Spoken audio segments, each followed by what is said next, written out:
You stand in your kitchen, the morning light filtering through the window as you prepare a simple latte or perhaps a bowl of oatmeal. You reach into the cabinet and pull out a small, unassuming jar. Inside is a hard, wrinkled seed, no larger than a thumbprint. You grate a tiny amount, just a dusting of fine mahogany powder, and the air fills with a warm, woody aroma. It is comforting. It is the scent of holidays, of home, of quiet mornings. But look closer at that dust on your counter. 500 years ago, that same handful of powder would have been worth more than its weight in gold. It was a substance so coveted that men would sail off the edge of the map for it. It was a luxury so rare that it could buy a mansion in London or a fleet of ships in Amsterdam.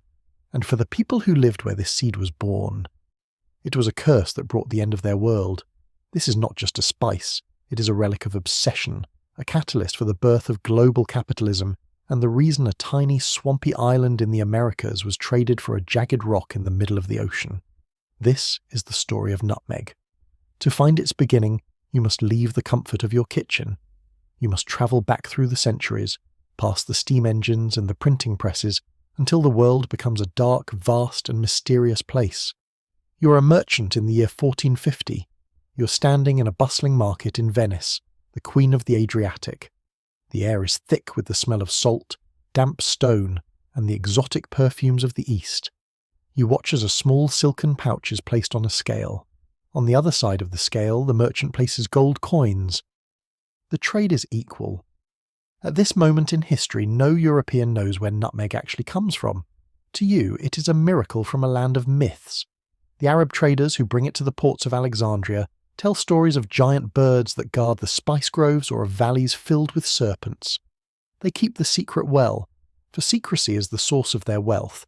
You only know that it has travelled thousands of miles, passed through a dozen hands, moved by camel caravan across the burning Silk Road, and by dhow across the Indian Ocean, until it finally reached your hands. It is used as a medicine to ward off the Black Death. It is used as a hallucinogen by the daring.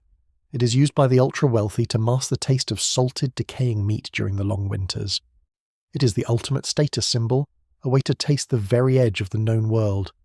But the world is about to get much smaller, and much more violent. Close your eyes and feel the deck of a wooden ship shifting beneath your feet. The year is 1511. You're a Portuguese sailor under the command of Afonso de Albuquerque. You have spent months at sea, battling scurvy, storms, and the crushing loneliness of the horizon. You have just helped conquer the port of Malacca, the gateway to the east. You hear the rumours whispered among the local traders, the Spice Islands. You sail further east than any European has ever dared. You navigate the treacherous waters of the Malay archipelago, guided by stars and the frantic hope of fortune. Finally, the scent hits you before you even see the land. It is a sweet, raw, heavy fragrance that hangs over the water like a physical weight. You have reached the Banda Islands, a tiny cluster of 10 volcanic specks in the middle of the vast Banda Sea. This is the only place on Earth where the nutmeg tree Myristica fragrans grows. You step onto the shore of Nera. The soil is dark and volcanic, rich with the fire of the earth. Above you, the nutmeg trees grow tall, their evergreen leaves shimmering in the tropical sun.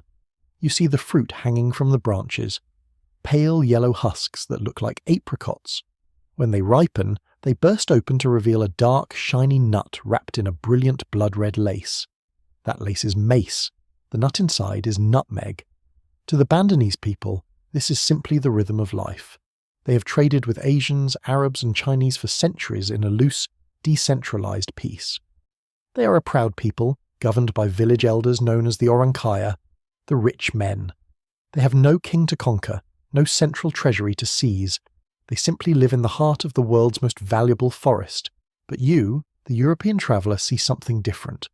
You see a monopoly. You see the power to bankroll empires. For a century, the Portuguese and the Spanish dance around these islands, trying to secure the trade.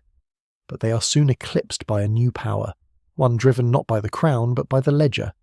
Imagine you're standing on the docks of Amsterdam in the early 1600s. The Dutch East India Company, the VOC, has just been formed. It is the world's first mega-corporation, a state within a state, with its own army, its own navy, and its own right to wage war. Its mission is simple: control the spice at any cost. The Dutch arrive in the Banda Islands with a chilling resolve. They do not want to trade, they want to own. They build massive stone fortresses that loom over the nutmeg groves, their cannons pointed not at the sea, but at the villages. In 1621, the tension breaks into a nightmare. You are a witness to the darkest chapter of this spice's history. Under the command of Jan Pieter Soen Cohen, the Dutch decide that the Bandanese are too independent, too prone to trading with the English or the locals. To secure the monopoly, Cohen enacts a policy of total eradication. The air that once smelled of sweet spice now smells of smoke and iron. Professional Japanese mercenaries hired by the Dutch are sent into the groves, the Orankaya are executed, thousands of islanders are killed, and thousands more are driven into the mountains to starve or are sold into slavery. In a few horrific months, a population of 15,000 is reduced to barely a few hundred. The Dutch have their monopoly. They replace the native population with a system of percaneers, plantation overseers who use enslaved labour to harvest the nuts. To keep the prices high, the Dutch drench the nutmegs in lime before export to ensure they cannot be planted elsewhere. If there is a surplus, they burn mountains of the spice in the streets of Amsterdam, the smoke of wasted fortunes drifting over the canals. But there is one tiny snag in their perfect plan. Look at a map of the Banda Islands. Most are under Dutch control except for one tiny rugged outcrop called Run. It is barely 2 miles long and less than a mile wide. It is a jagged rock surrounded by treacherous reefs, but it is covered in nutmeg trees and it is held by the English. The struggle for this one tiny island lasts for decades. It is a proxy war for the future of the world. The English and the Dutch kill each other over these few acres of trees. Finally, in 1667, the two nations sit down to sign the Treaty of Breda. They are tired of the fighting. They want to settle their colonial disputes. The Dutch want the English to leave Run so they can have a total 100% monopoly on nutmeg. In exchange, they offer the English a relatively unimportant swampy island on the other side of the world, a place the Dutch had settled called New Amsterdam. The English agree. They take the swampy island in the west. The Dutch take the rocky island in the east. The English rename their new island New York. History is a strange weaver. The reason the skyscrapers of Manhattan stand today is, in part, because of the desperate desire of the Dutch to control every single nutmeg seed on the planet. They thought they had won the greatest prize in history. They could not have known that the spice trade would eventually fade, while the unimportant island of Manhattan would become the heartbeat of the world. The monopoly did not last forever. No wall is high enough to keep nature a prisoner. You're now in the late 1700s standing on the deck of a French ship. You watch a man named Pierre Poivre, literally Peter Pepper, as he stalks through the Dutch groves under the cover of night. He is a horticulturalist and a thief. He smuggles out live seedlings and seeds hidden in his clothes, and whisking them away to the French islands of Mauritius and Réunion. A few decades later, the British occupy the Banda during the Napoleonic Wars. When they eventually leave, they take the trees with them to Singapore, to India, and most importantly, to Grenada in the Caribbean. The secret was out.